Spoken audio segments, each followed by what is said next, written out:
Good afternoon girls. हमारा first chapter चल रहा है भूगोल एक विषय के रूप में, जिसमें मैंने आपको अब तक भूगोल का अर्थ, उसकी परिभाषा और उसके अध्ययन के उद्देश्य के बारे में बताया था कि भूगोल जो है हमारा जो विषय है उसमें उसे हम क्यों पढ़ते हैं, उसका क्या उद्देश्य है। उसका यही उद्देश्य है कि उसको पढ़ने का कि हम उसके साथ पूरी पृथ्वी के बारे में जानकारी ले सकते हैं, पर्यावरण के बारे में जानकारी ले सकते हैं, किस तरह से पर्यावरण मनुष्य को प्रभावित करता है, पृथ्वी का तल कैसा है, उसके तल पर कौन कौन सी चीज़ें पाई जाती हैं, पृथ्वी की आंतरिक संरचना कैसी है, पृथ्वी का और मानव का जो जीवन है पृथ्वी के ऊपर, मानव किस तरह से अपना आर्थिक क्रियाएं करता है, प्रकृति और मानव का क्या आपस में अंतर क्रियाएँ होती हैं। ये है भूगोल के उद्देश्य, जो हम पूरे विश्व की जानकारी लेते हैं और साथ साथ विश्व के साथ साथ भारत की जानकारी लेते हैं। यही भूगोल विषय का उद्देश्य है पढ़ने का। भूगोल के आगे है अध्ययन क्षेत्र, मतलब इसका विषय वस्तु क्या है, कौन कौन सी ऐसी चीज़ें हैं जो हम भूगोल के अंदर पढ़ते हैं, कौन कौन सी ऐसी बातें हैं जो हम भूगोल को पढ़ के हमें पता चलती हैं, उसे हम कहेंगे भूगोल का अध्ययन क्षेत्र, उसे हम कहेंगे भूगोल का विषय वस्तु। मनुष्य के जीवन पर आसपास की मौसमी दशाओं का अत्यधिक प्रभाव पड़ता है तथा मानव अपने जीवन यापन के लिए प्रकृति प्रदत्त साधनों पर निर्भर रहता है। मनुष्य के अपने आसपास की जो मौसमी दशाएं होती हैं, जैसे आप भी देख सकते हैं, आप जिस जगह रह रहे हो, जैसा यहाँ पर जलवायु है, उत्तरी भारत में आप रहते हो, यहाँ का जलवायु इस समय कैसा है। यहाँ पर उष्णकटिबंधीय इस समय जलवायु चल रहा है, क्योंकि वर्षा ऋतु चल रही है, साथ साथ गर्मी है, यहाँ पर बहुत ज़्यादा गर्मी है इस समय। और इस तरह से आपका जीवन भी बिल्कुल वैसे ही चल रहा होगा जैसे मौसम की दशाएं हैं। आप अपने आप को मौसम की दशाओं के अनुसार ढालते हो। जैसे बहुत गर्मी है तो आप वैसे ही वस्त्र पहनते हो, वैसे ही खाना पीना आप खाते हो, जिस तरह से अब मौसम होता है। जैसे इसी तरह से जब सर्दी की ऋतु आएगी तो आप गर्म वस्त्र पहनोगे, गर्म खाना खाओगे। तो उस तरह से ही मनुष्य अपनी आर्थिक क्रियाएं करता है जैसे मौसमी दशाएं होती हैं। मानव अपने जीवन यापन के लिए प्रकृति प्रदत्त संसाधनों पर निर्भर रहता है। मानव अपनी उत्पत्ति के समय से ही अपना पोषण फल फूल, पौधों और पशुओं के द्वारा ही करता है, किंतु समय के साथ उसने मृदा, जल, भूमि का उपयोग करके स्वयं खाद्य पदार्थों का उत्पादन करना सीख लिया है। क्योंकि मनुष्य के ऊपर प्रकृति का बहुत प्रभाव है। शुरू से ही मनुष्य, आदिकाल से आप देख सकते हैं किस तरह से मनुष्य कच्चे फल फूल, पौधे, पशुओं के द्वारा ही अपना जीवन व्यतीत कर रहा था।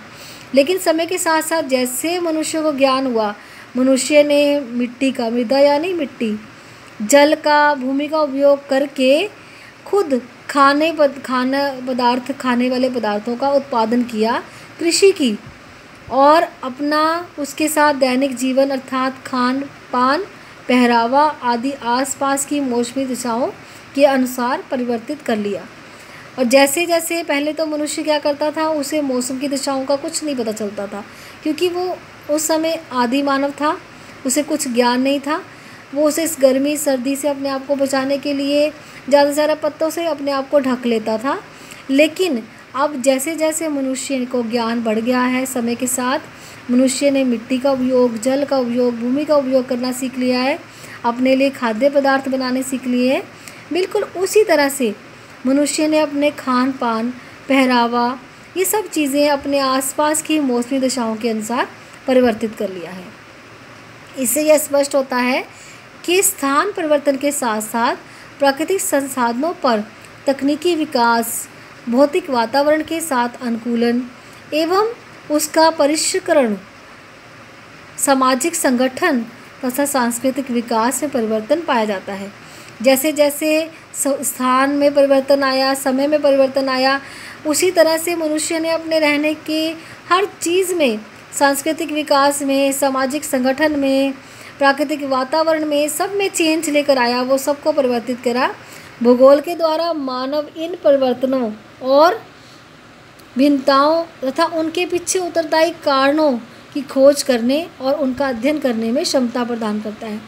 भूगोल क्या करता है, मानव के अंदर जो अब परिवर्तन आए हैं उसने इन परिवर्तनों के साथ साथ जो प्रकृति में परिवर्तन लाया है वो उन परिवर्तनों का क्या कारण है, इन सब की खोज करता है, उसका अध्ययन करता है। और इसी को हम इसका विशेष क्षेत्र कहते हैं। जो अध्ययन क्षेत्र है भूगोल का वो क्या है, भूगोल क्षेत्रीय भिन्नताओं का अध्ययन करता है। जो क्षेत्र में अलग अलग भिन्नताएँ पाई जाती हैं पृथ्वी के ऊपर, भौतिक तथा सांस्कृतिक वातावरण में भिन्नताएँ पाई जाती हैं। भौतिक वातावरण जैसे जल, नदियाँ, मिट्टी, पेड़ पौधे, ये सब मनुष्य का भौतिक वातावरण, प्राकृतिक वातावरण है। और इसके साथ साथ सांस्कृतिक वातावरण मनुष्य के रीति रिवाज, मनुष्य का विकास, प्रौद्योगिकी, जो मनुष्य ने उद्योगों में विकास किया, मनुष्य के जो विचारों में विकास हुआ है, ये सारे क्या होते हैं, सांस्कृतिक वातावरण। भूगोल इन्हीं क्षेत्रीय विभिन्नताओं का अध्ययन करता है कि किस तरह से भौतिक वातावरण और सांस्कृतिक वातावरण में विकास हुआ है। उन्हीं भिन्नताओं का जो भूगोल है वो अध्ययन करता है। भूगोल में केवल पृथ्वी के धरातल की भिन्नताओं का अध्ययन नहीं किया जाता, बल्कि उन सभी भिन्नताओं का अध्ययन किया जाता है जो उसमें भिन्नताएँ लेकर आते हैं। उन सभी कारकों का अध्ययन किया जाता है। पृथ्वी के ऊपर जो भिन्नताएँ आती हैं, देखिए आप अभी जो देख रहे हैं, जो मानचित्र आपके सामने है, वो पहले शुरू में पृथ्वी ऐसी नहीं थी। पूरे विश्व का मानचित्र आप देख सकते हैं किस तरह से अलग अलग महाद्वीप हैं। लेकिन कुछ समय पहले की करोड़ों वर्षों पहले की बात है कि ये सारे महाद्वीप आपस में जुड़े हुए थे, जिसे हम पेंजिया कहते हैं। लेकिन धीरे धीरे क्या हुआ, ये सारे महाद्वीप अलग अलग हो गए और बीच में जल आ गया। और इन जो पृथ्वी के ऊपर आई हुई विभिन्नताएँ हैं, इस समय आप जो देख रहे हैं, पहले से जो विभिन्नताएँ आई हैं उसका क्या कारण है। भूगोल इन्हीं सभी चीज़ों का अध्ययन करता है। भूगोल केवल पृथ्वी के धरातल का अध्ययन नहीं करता, बल्कि उस पर आने वाली विभिन्नताओं को उत्पन्न करने वाले कारकों का भी अध्ययन करता है। आप भी अब भूगोल पढ़ रहे हो, आप धीरे धीरे देखेंगे कि किस तरह से जो चेंजेस आपके सामने आप जो अब देख रहे हो, पहले पृथ्वी ऐसी नहीं थी, तो जो चेंजेस आए हैं उनका क्या कारण है। आप इस बुक में ये पढ़ोगे कि पृथ्वी पहले कैसी थी और पृथ्वी की उत्पत्ति कैसे हुई, पृथ्वी के ऊपर जो अब हैं सब चीज़ें पहले कहाँ थी, पहले भारत की स्थिति कैसी थी, ये सब चीज़ों का आप अध्ययन करोगे। क्षेत्रीय विभिन्नताएँ क्यों आई, यही भूगोल विषय का अध्ययन क्षेत्र है। भौतिक वातावरण में जो भिन्नताएँ आई हैं, भौतिक वातावरण में भिन्नताएँ को हम पृथ्वी के धरातल पर स्थित जो पर्वत, पठार, मैदान, नदियाँ, झीलें, जलवायु, मृदा, वनस्पति एवं जीवों के बीच विभिन्नताओं के रूप में परिभाषित कर सकते हैं।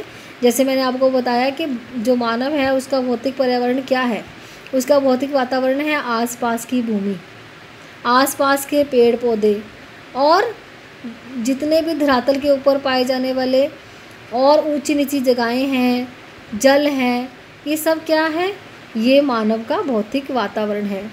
भौतिक वातावरण में को हम पृथ्वी के धरातल पर उपस्थित पर्वत, पठार, मैदान, नदियाँ, झीलें, जलवायु, मिट्टी, वनस्पति एवं जीवों के बीच विभिन्नता के रूप में परिभाषित करते हैं। ये जो विभिन्नताएँ आ रही हैं, पहले पर्वत था अब वहाँ पर मैदान है, या पहले मैदान था वहाँ पर अब पर्वत है, क्या कारण है, यहाँ पर ये चेंजेस क्यों आए हैं। नदियाँ, झीलें जो पहले थी नहीं अब वहाँ पर हैं, या पहले वहाँ पर नदियाँ थी अब नहीं हैं। तो ये सारी जो चीज़ें हैं कि किसी जगह का जलवायु कैसा है, क्यों है वहाँ पर ऐसी जलवायु, क्या कारण है, मिट्टी वैसी क्यों है, वनस्पति वहाँ पर ऐसी क्यों है, वहाँ पर पेड़ पौधे झाड़ियाँ क्यों हैं, घने पेड़ क्यों हैं, घास के मैदान क्यों हैं। ये अलग अलग जो विभिन्नताएँ पाई जाती हैं पूरी पृथ्वी के ऊपर। और जीवों के बीच अलग अलग तरह के जीव जंतु अलग अलग क्षेत्रों में पाए जाते हैं। जैसे आप यहाँ पर कैसे जीव जंतु देखते हो, जैसे जो ऊँट है वो कहाँ रहता है, रेगिस्तान में रहता है, क्यों रहता है वहाँ पर, यहाँ पर क्यों नहीं है। और यहाँ पर जो पोलर बियर्स हैं, जो वहाँ पर टुंड्रा प्रदेशों में रहने वाले एस्किमोस हैं, यहाँ क्यों नहीं रहते, वो प्रजाति वहाँ क्यों पाई जाती है। वहाँ पर कोनदारी वन है, यहाँ क्यों नहीं है। तो इस तरह से यहाँ पर घने वन हैं, कहीं कहीं झाड़ियाँ हैं, क्या कारण है इनका। ये सब विभिन्नताएँ भौतिक वातावरण की विभिन्नताएँ हैं, इसका अध्ययन हम भूगोल में करेंगे। सांस्कृतिक वातावरण में विभिन्नताएँ, ये भी भूगोल का एक विषय वस्तु है, उसका अध्ययन क्षेत्र है। सांस्कृतिक वातावरण, मनुष्य के रहना, मनुष्य की भाषा, वेशभूषा, उसका संगीत, नृत्य, ये सब चीज़ें जो होती हैं, गांव, नगर, सड़कें, रेल, ये मनुष्य का सांस्कृतिक वातावरण है, मनुष्य ने खुद बनाया है। और इनमें भी कई जगहों पर बहुत भिन्नताएं हैं। क्यों भिन्नताएं हैं, क्या कारण है, इसका भी अध्ययन हम करेंगे। भूगोल के अंदर यही भूगोल का विषय वस्तु है। हम इसके साथ साथ इनके विभिन्नताओं के उत्तरदायी कारणों का भी अध्ययन करेंगे। हम इस तरह से आज हमने किया है, भूगोल के अध्ययन क्षेत्र के विषय में पढ़ा है। कल हम करेंगे भूगोल की प्रकृति।